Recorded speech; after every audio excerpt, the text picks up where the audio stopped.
ఆశగా అడిగింది మాతో సావాసం, హాయిగా నవ్వింది మాతో సంతోషం.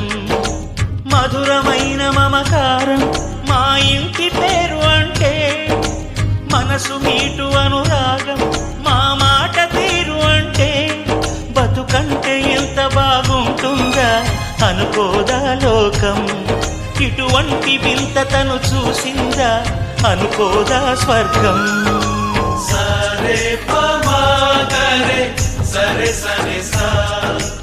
ఆశగా అడిగింది మాతో సావాసం, హాయిగా నవ్వింది మాతో సంతోషం.